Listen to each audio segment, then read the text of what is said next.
Hey everyone, welcome to Stuff Moms Have Time For. My name is Rebecca and today I'm going to show you guys how to make a smash cake at home. So smash cakes are really on trend right now. A lot of people like doing them for first birthdays. If you guys are interested in the funfetti recipe, I will go over it in the video, but I will link it in the description below so you can try it if you want to. And today I'm going to be making two different blue ombre cakes for twin boys turning 1 soon.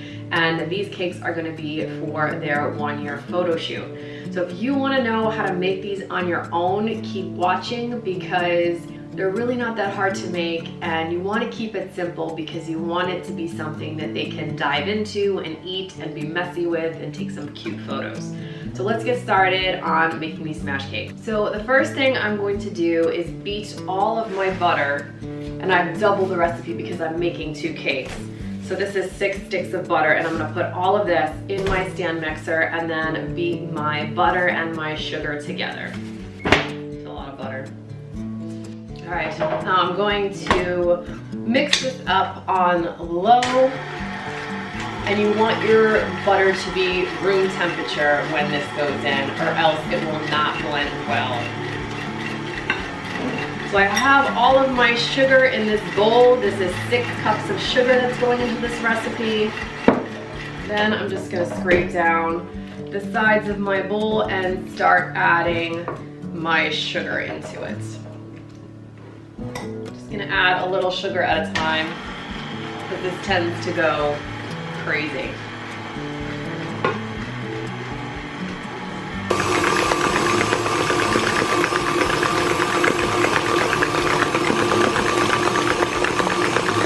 Once that is done mixing and the bowl is scraped down, I'm just gonna put this on low and I'm gonna crack 1 egg at a time of my 10 eggs. Remember, this recipe is doubled right now.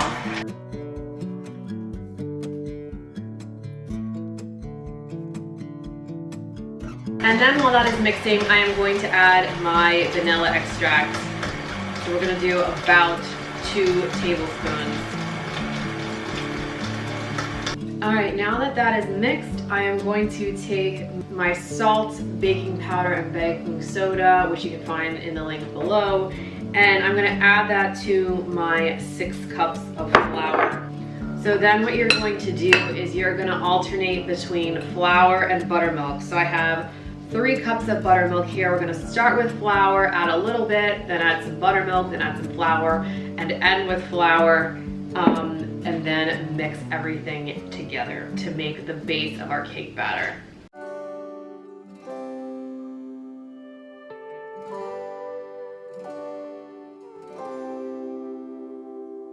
All right, so once everything is combined in the cake batter, what I'm going to do, I am going to add my sprinkles and I am going to stir them in. I am not going to use the stand mixer for it.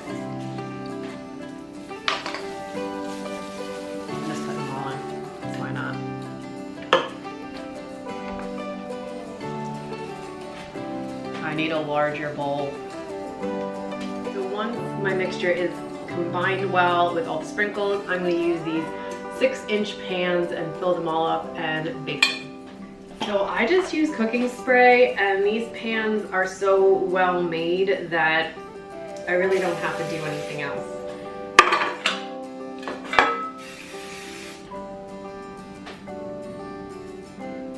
So I'm going to fill them about halfway. So these guys are going in the oven at 350. So our cakes have cooked and cooled, and I have cut them and set them aside. And now what I'm going to do is I'm going to start on the icing. So I'm going to use 4 whole sticks of butter, and I am going to whip that up in my stand mixer, and then I'm slowly going to add my sugar to it. So I will leave the ingredients and the measurements for this buttercream icing in the description below if you want to try this icing. I'm going to start with softened butter, and I'm going to put that straight into my stand mixer and let it whip up for a few minutes. So the butter is yellow, but you'll find that the more you whip it, the more it goes white. So you don't have to put any whitening agent in it if you would like a white buttercream. So I'm just gonna lock this and set this butter to churn a little bit.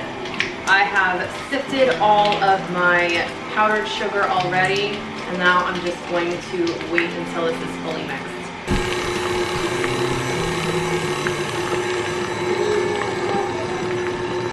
So now that my butter is much silkier and much more whipped, I'm going to start adding all of my sugar slowly to the butter.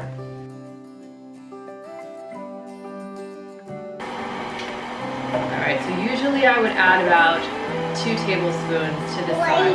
You want to do it? Alright, don't fall. Pour it in there. Ooh. I'm going to put in a little bit of milk just so it's the consistency that I want it to be.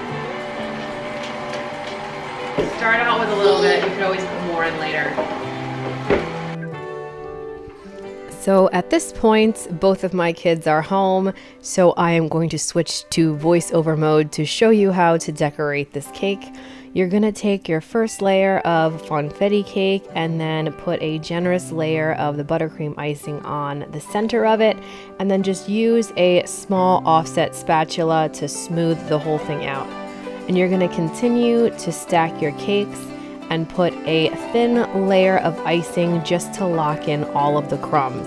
It doesn't have to be totally perfect, but you do want it to be pretty smooth so you have a good base to work off of. And then I'm just going to take my bench scraper and I'm going to scrape the sides of the cake down so they're pretty smooth and that all the icing is filled in the cracks. Then with my offset spatula, I'm just going to take the sides from the outside and work my way in to smooth the top nice and flat. When that's done, I'm just going to pop that in the refrigerator and then start icing my second cake. Now I'm going to be using a light blue for this cake because they are 2 boys and I want at least 3 different colors to transition the icing up the cake. I'm going to be using a piping bag for this, but you don't need anything special. You could use a Ziploc bag because all you're going to do is put the icing in the bag and then cut off the end of it. I'm going to take my darkest color first and go all around the bottom till I have a pretty good thick layer of darker blue icing. And then I'm going to do exactly the same thing with my lighter blue icing.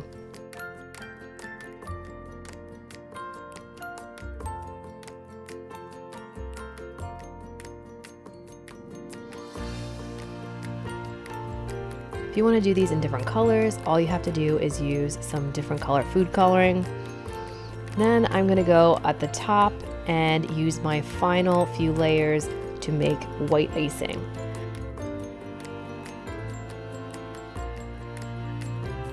I'm going to smooth the top of this off first to make it nice and flat. This I'm just going to use my small offset spatula and my turntable. And then when it comes to the cake itself, you just want to go slow with the first layer. Take just a little bit off because you want to keep the sides nice and smooth and leave a generous amount of icing on your cake.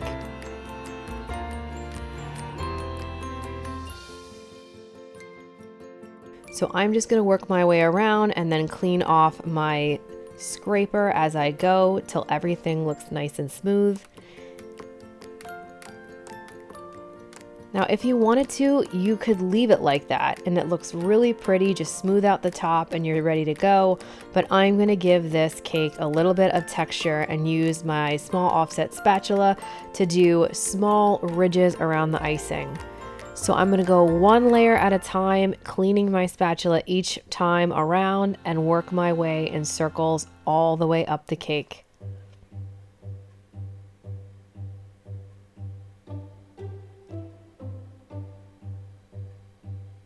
This gives it a really cool textured ombre effect and makes the cake look a little bit more dynamic. Then I'm just going to scrape from the outside to the center, the edges, so I have some nice clean edges. I am going to leave the top of this cake smooth. And then I'm just gonna pop that in the refrigerator once it's done. For the second cake, I'm taking a little bit of a different approach. If you're a little bit worried about how your ombre will come out, What I'd suggest is do more of a marbling technique where you can just put different colors of icing all over your cake in the different shades of blue and white, and cover your cake till it has a pretty thick icing consistency around it. Then the same as before, you're just going to take your scraper and work your way around the cake. This gives the cake a really cool ocean marble-like effect, and if you wanted to do it in other colors, it would look pretty cool as well.